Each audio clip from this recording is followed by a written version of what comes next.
సంవత్సరాలుగా అనేక రకాలుగా ఇబ్బందులు పడుతున్నటువంటి దాదాపు ఈ తెలంగాణ రాష్ట్రంలో 5 లక్షల మంది ఉద్యోగులకు సంబంధించినటువంటి అంశం కాబట్టి వారికి కొన్ని విన్నపాలు నేను వాళ్ళ సమస్యల దగ్గర ఉండి చూస్తున్నాను కాబట్టి కొన్ని విన్నపాలు చేయదలుచుకున్నా.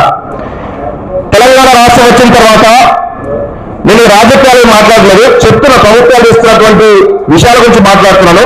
గత ప్రభుత్వం ఆల్రెడీ కేసీఆర్ గారు చాలా స్పష్టంగా చెప్పడం జరిగింది. 2014లోనే ఇక్కడ తెలంగాణ రాష్ట్రం వస్తే ఏ ఒక్క అవుట్సోర్స్ ఉద్యోగాలు కాంట్రాక్ట్ ఉద్యోగాలు ఉండదు అని చెప్పేసి అన్నారు. కానీ కారణాలు ఏంటో తెలియదు కానీ 10 సంవత్సరాలు తాత్సరం అయిపోయింది. దానివల్ల అనేక మంది వేలాది మంది అవుట్సోర్స్ ఉద్యోగులు ఇబ్బందులు పడుతున్నారు. ఆ తర్వాత తెలంగాణ రాష్ట్రం మూడో టర్మ్ బీఆర్ఎస్ ప్రభుత్వం పోయి కాంగ్రెస్ ప్రభుత్వం వచ్చిన తర్వాత బీఆర్ఎస్ ప్రభుత్వం అధికారంలో ఉన్నప్పుడు కాంగ్రెస్ ప్రభుత్వం ప్రతిపక్షంలో ఉన్నప్పుడు ఆనాడు అవుట్సోర్స్ ఉద్యోగులు కొన్ని సంఘటనల వల్ల చనిపోయినప్పుడు కానీ రకరకాల కారణాల వల్ల కానీ రేవంత్ రెడ్డి గారు స్వయంగా నేను రాగానే వీళ్ళ సమస్యలు పరిష్కరిస్తానని చెప్పేసి చాలా సందర్భాల్లో చెప్పినటువంటి విషయం అయితే ఈరోజు పబ్లిక్ లో ఉన్నది. అంటే గత ప్రభుత్వం కానీ ఈ ప్రభుత్వం కానీ చాలా ఇబ్బందికరమైన పరిస్థితుల్లో అవుట్సోర్స్ ఉద్యోగులు ఉన్నారు. నేనేమవుతున్నాను, వీళ్ళు దాదాపు 5 లక్షల మంది ఉద్యోగులు ఉన్నారు అని చెప్పేసి చాలా స్పష్టంగా తెలుస్తా ఉంది. ఈ ఉద్యోగులకు వాళ్ళు అడుగుతున్నటువంటి కోరిక ఏంది, రెగ్యులర్ చేయమని అడుగుతలేరు, ప్రభుత్వం ఉద్యోగం అడుగుతలేరు. వీళ్ళు అడుగుతున్నారు ఏంటంటే పక్క రాష్ట్రంలో ఈ అవుట్సోర్స్ సంబంధించినటువంటి కార్పొరేషన్ పెట్టింది కదా, అలానే అలానే కార్పొరేషన్ పెట్టి మా ఉద్యోగ భద్రత ఇవ్వాలని చెప్పేసి కూడా అడుగుతున్నారు. ఆ యొక్క అడిగే దాన్ని మనందరం కూడా సాధారణంగా ఆహ్వానించాలి, వాళ్ళకి మద్దతు పలకాలనే ఉద్దేశంతో నేను మాట్లాడుతూ ఉన్నాం. ఇంకొక విషయం చెప్పాలి క్లియర్గా, అవుట్సోర్స్ ఉద్యోగులు ఎవరైతే ఉన్నారో మీరు గ్రామంలో స్వీపర్ నుంచి మొదలు పెట్టుకుంటే రాష్ట్రంలో సచివాలయం వరకు కూడా ప్రతి ఒక్క ప్రజల సమస్యలకు సంబంధించిన ప్రతి ఒక్క విషయంలో వీళ్ళ పాత్ర ఉంటది. ఊర్వాలన్నా సచివాలయంలో పాలసీల నిర్ణయాలు జరిగి అవి జీవోలు బయటికి రావాలన్నా కానీ ఈ అవుట్సోర్స్ ఉద్యోగుల యొక్క పాత్రనే కీలకం. వీళ్ళు తీసుకునేటువంటి సాలరీ ఎంత అంటే 13,000, 15,000, 20,000, 30,000 కంటే లేదు. అందులో 30,000 ఉద్యోగి కనుక 30 సాలరీ ఉంటే దానిలో జిఎస్టీ కట్ అవుతుంది, ఈపీఎఫ్ కట్ అవుతుంది, రకరకాల కట్ అయ్యి 20,000, 22,000 వస్తాయి.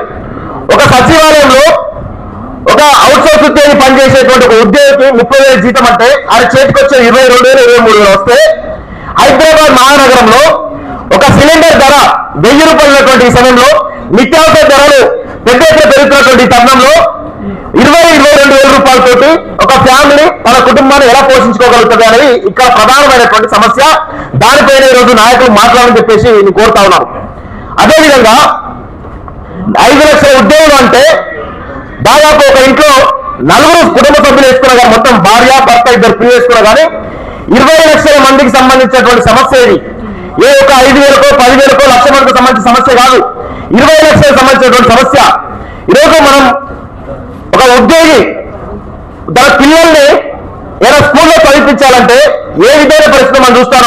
హైదరాబాద్ మహానగరంలో ఎల్కేజీ యూకేజీలకు 50,000, 60,000, 70,000 లక్షల రూపాయల సందర్భంలో ఏ విధంగా తమ పిల్లలకు నాణ్యమైనటువంటి చదువును అందిస్తారని చెప్పేసి ఈరోజు నేను అడుగుతా ఉన్నాను. వీళ్ళందరూ కూడా ఇలాంటి దుర్భరమైనటువంటి పరిస్థితులు చాలా ఉన్నాయి. వీళ్ళను పురుగుల్లాగా చూస్తా ఉన్నారు, అమాయకుల్లాగా అనాథలుగా చూస్తా ఉన్నారు. వీళ్ళు ప్రభుత్వం నడవడానికి కానీ 4 కోట్ల మంది ప్రజలను నడిపించడానికి కానీ ప్రభుత్వ సంక్షేమ కార్యక్రమాలు కానీ ఏ రకమైనటువంటి కార్యక్రమం తీసుకున్నా వీళ్ళ పాత్ర లేకుండా ఈ యొక్క తెలంగాణ లేదు అనేటువంటి విషయాన్ని మనందరం కూడా గుర్తుంచుకోవాలని చెప్పేసి కూడా ఈ సందర్భంగా నేను కోరుతా ఉన్నాను. అదేవిధంగా ఇంకొక చాలా స్పష్టమైన విషయం చెప్పదలుచుకున్నాను.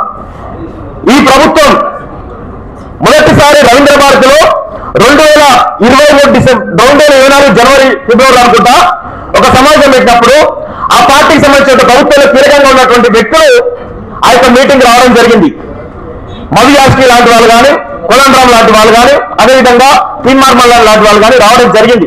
ఆ ఒక్క మీటింగ్ వచ్చింది తప్ప మళ్ళా తర్వాత ఏ మీటింగ్ కూడా రాలేదు. ఎందుకు రాలేదో కాంగ్రెస్ సంబంధించిన నాయకులు స్పష్టం చేయాల్సిన అవసరం అయితే ఉంది. కొంతకాలం నుంచి బీఆర్ఎస్ వాళ్ళు కూడా ఈ యొక్క వీళ్ళు చేసే ఉద్యమానికి మద్దతు చెప్తున్నారు. సంతోషం. మీరు ప్రభుత్వాలకు వచ్చినా రాకుండా ఈ పోరాటంలో వీళ్ళకి భాగస్వాములు కావాలని చెప్పేసి కూడా ఈరోజు డిమాండ్ చేస్తా ఉన్నారు. అదేవిధంగా కేంద్రంలో భాగస్వామిగా ఉన్నటువంటి బీజేపీ అయితే కేంద్రంలో ఉన్నటువంటి బీజేపీ ప్రభుత్వం నుంచి ఈరోజు ఈటల రాజేందర్ గారు రావడం జరిగింది.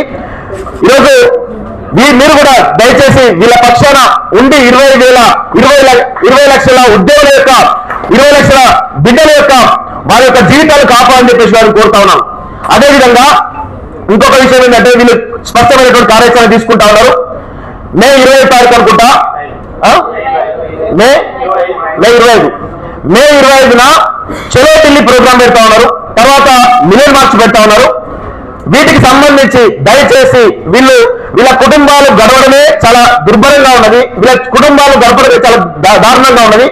అలాంటివి అంత పెద్ద కార్యక్రమాలు చేయాలి అంటే చాలా పెద్ద భారం ఉన్నది వాళ్ళ మీద. సో దయచేసి నాయకులుగా మీరు చొరవ తీసుకొని ఈ ఢిల్లీలో జరిగేటువంటి కార్యక్రమాలు కానీ హైదరాబాద్ లో జరిగేటువంటి మార్చ్ లాంటి కార్యక్రమాలు కానీ చాలా పెద్ద ఎత్తున చేస్తా ఉన్నారు. వారికి మీరు వచ్చి అండగా నిలవడం కాకుండా వారికి ఆర్థిక సాయం పరంగా, ఎందుకంటే హైదరాబాద్ నుంచి ఢిల్లీకి పోవాలంటే చాలా పెద్ద వేల మంది కలుగుతున్నారు కాబట్టి చాలా పెద్ద ఖర్చు అయ్యేటువంటి అవకాశం ఉంది. వారికి మీరు ఖచ్చితంగా వారికి అయ్యేటువంటి ప్రయాణ ఖర్చులు కానీ, అదేవిధంగా అక్కడ ఉండడానికి వసతి సౌకర్యం కానీ, లేకపోతే ఆహారం సంబంధించిన విషయాలు కావచ్చు, ఇతర అవసరాలు ఏవైతున్నాయో వాటిని మీరు భరించాలని చెప్పేసి, మీ పార్టీని భరించాలని చెప్పేసి కూడా ఈ సందర్భంగా నేను కోరుతా ఉన్నాను. ఎందుకంటే వాళ్ళకి వచ్చేటువంటి జీతాలు చాలా తక్కువ. వాళ్ళు ఏం చేసుకున్నా కానీ వాళ్ళ జీతాలకు వెళ్ళి 500 రూపాయలు 1000 రూపాయలు పక్కన పెట్టి కావచ్చు, కానీ అది సరిపోకపోవచ్చు. దయచేసి మీరందరూ కూడా ఒక మానవత దృక్పథంతో వీళ్ళందరూ కూడా అండగా నిలబడి వీళ్ళందరినీ ముందుకు నడిపించి 20 లక్షల మంది జీవితాలు కాపాడాలని చెప్పేసి కూడా ఈ సందర్భంగా కోరుతూ ఈ యొక్క విషయాలు చెప్పడం మాత్రమే మీ ముందు మాట్లాడదాం అనుకుంటున్నాం. దయచేసి థ్యాంక్ యూ వెరీ మచ్. జై తెలంగాణ. Thank you Dasari. గౌరవ